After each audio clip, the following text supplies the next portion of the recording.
Nous allons commencer par la première catégorie, al-annana. La femme type maladive qui couine, gémit, se plaint et attache toujours un bandeau autour de sa tête tout le temps. Elle se plaint de maux de tête ou bien d'une maladie, mais en réalité, elle n'est pas malade. Au contraire, elle fait semblant.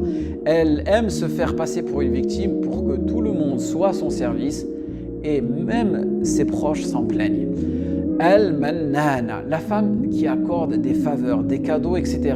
et dit alors à son mari ou bien à son futur mari: j'ai fait telle ou telle chose pour toi, je l'ai fait à cause de toi, pour toi. Donc en réalité, elle ne sera jamais reconnaissante envers son époux, tout doit revenir à elle. Pourtant, un homme a besoin de son épouse pour être épaulé dans ses projets, dans ses choix. Un homme ne pourra jamais accepter d'être soutenu par une type de femme qui sera mannana, toujours en train de vanter ses bienfaits.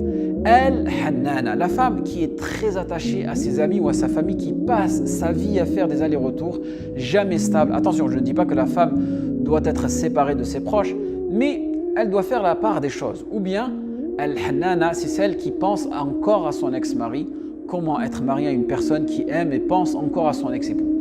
Ou bien qui donne la priorité à ses amis et délaisse son mari. Ensuite, nous avons Al-Kannana, celle qui est toujours en train de dire: mon père était kada, chez moi nous avions kada, dans mon pays, dans notre ville, dans notre culture, c'était comme ceci, kana abi, kana ummi, kana indana. Toujours, elle te parle de ce qu'elle était. Ensuite, nous avons Al-Haddaqa, la matérialiste. C'est la femme qui vous épuisera financièrement. Vous la trouverez toujours en train de comparer, regarder ce qui est entre les mains des autres et vous oblige à acheter ce qu'autrui possède. Et cette femme ne sera jamais satisfaite et continuera toujours à vous forcer à acheter jusqu'à vous ruiner. Elle va vous ruiner. De plus, une femme trop attachée à la dunya ne vous aidera pas dans vos affaires religieuses et par ailleurs, elle ne sera jamais satisfaite de vous. Ensuite, une autre catégorie, Al-Barraqa, c'est une femme qui se pare et porte un intérêt excessif à son apparence. Non pas pour plaire à son mari, mais plutôt pour tromper les gens par son maquillage afin que tout le monde parle de sa beauté. Donc c'est une femme qui est trop superficielle, très narcissique et égocentrique, à trop s'occuper de son apparence, elle délaissera son foyer.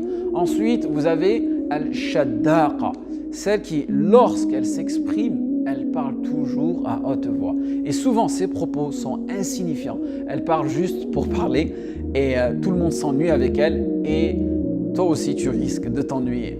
Et c'est le genre de femme aussi. C'est une catégorie de femmes aussi à trop parler. Elle finit par dire des choses qu'il ne fallait pas. Et de plus, elle risque de rapporter des propos, vos secrets et même votre vie conjugale. Maintenant que tu connais cette catégorie, ce type de femme à ne pas épouser,